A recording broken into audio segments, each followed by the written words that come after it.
The 6th graders of Otis Elementary School in Fremont wish to thank Old Fort Bank for their generous local support of our edition of News 6, and the other friends of this broadcast who provided additional funding.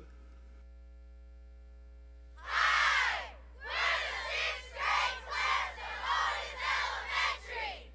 Welcome to News 6!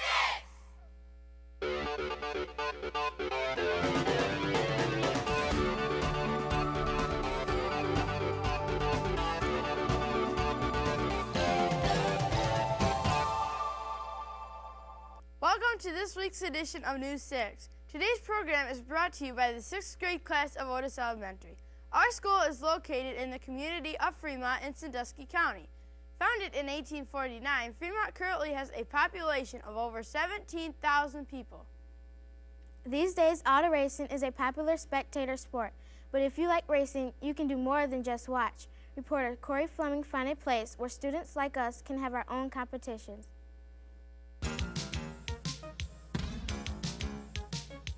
Hi, I'm Corey Fleming, and we're at the race place. At the race place, there are many ways to have fun, but we couldn't wait to get in the go-karts. What we have here is an oval track, and we race two kinds of cars. We have our sprint cars for the older people, and then we have our kiddie cars for the younger people. Driving a go-kart, everybody's going the same direction, compared to driving a car where everybody's going different directions. So it makes it a lot safer. Kart racing can be very exciting, but it must also be safe as well. The state of Ohio regulates what we can do and what we can't do. So what we've done here is we put a railing, a cushioned railing all the way around the track, which makes it a lot safer than a concrete wall or a solid wall. The cars are geared to go about 22 miles an hour, but the state recommends that we only run them about 18 to 20 miles an hour. Our biggest rule out here is to make sure that everybody doesn't bump each other and they just go out and race each other and have fun. The track at the race place is indoors, so we can race any time of the year. With an indoor track, we don't have to worry about the outside weather. The go-karts are popular with both boys and girls. Maybe the boys tend to favor them a little bit more than the girls. This is Corey Fleming reporting for News 6.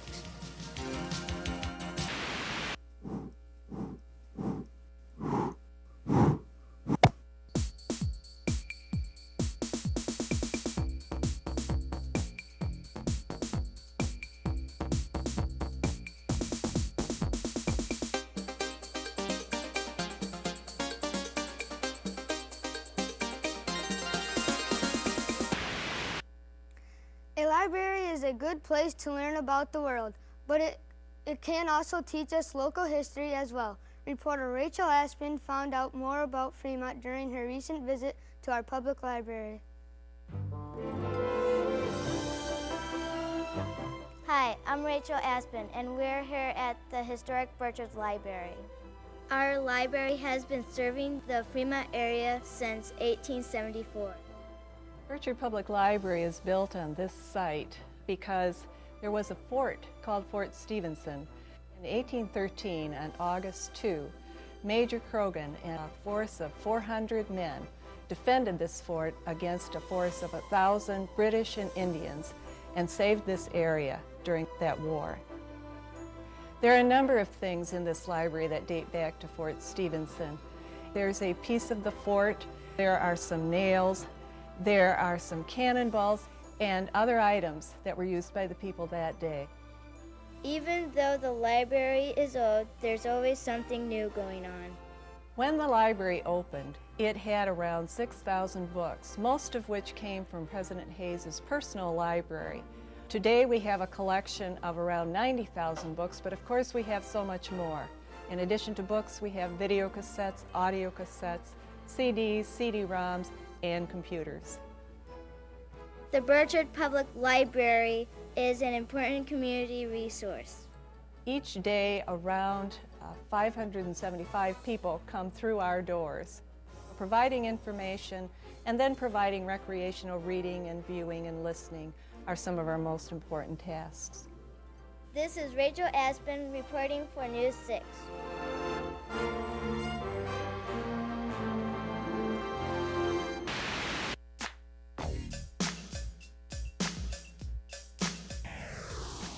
Today's Kids View question is, what is your New Year's resolution?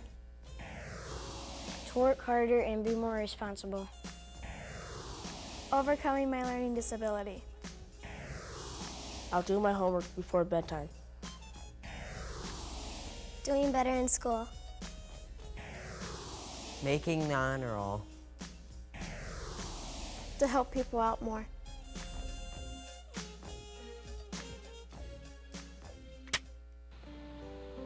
Welcome to Otis Elementary. Come on in. In search of a good book? Well, then you've come to the right place. Welcome to the Dorothy Wills Library. Our school library also serves as our very own TV studio, which broadcasts each and every morning throughout our building. As you can probably tell, we are very proud of our school's playground. We have a brand new soccer field and our very own baseball diamond.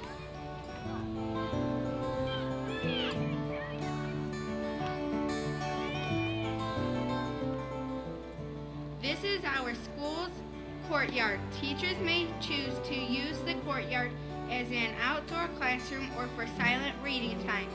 It is also the perfect place for a picnic when the weather is warm. The Otis School Student Council is responsible for the beautification and renovation of our courtyard. Speaking of New Year's resolutions, we have an idea for you. There are many people who need help finding enough food for their families. Reporter Amy Hurt shows us how we all can make their lives a little better.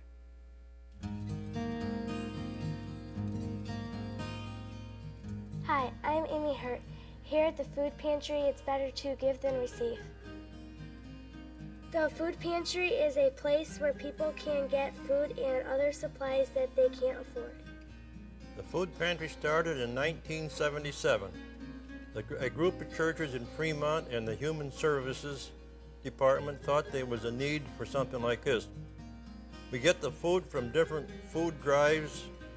Boy Scouts help us out. The post office helps us out. The pantry tries to give families things they need during hard times.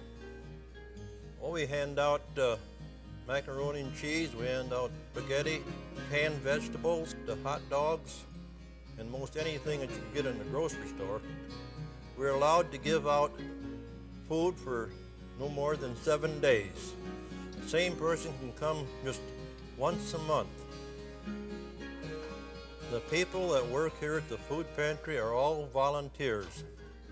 If somebody would like to volunteer, call the food pantry. We'll set up a time and we can talk to them and see what we can come up with. This is Amy Hurt reporting for News 6.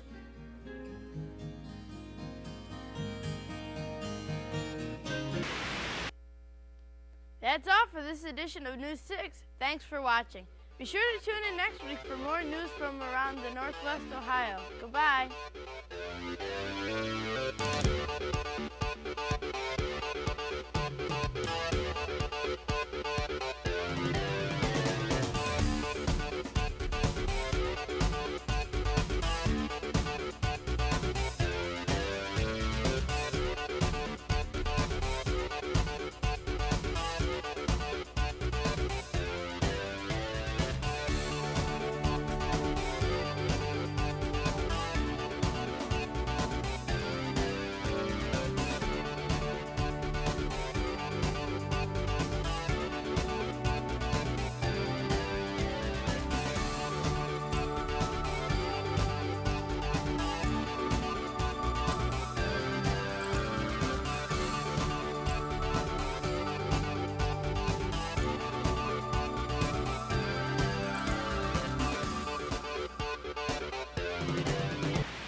The sixth graders of Otis Elementary School in Fremont wish to thank Old Fort Bank for their generous local support of our edition of News 6, and the other friends of this broadcast who provided additional funding.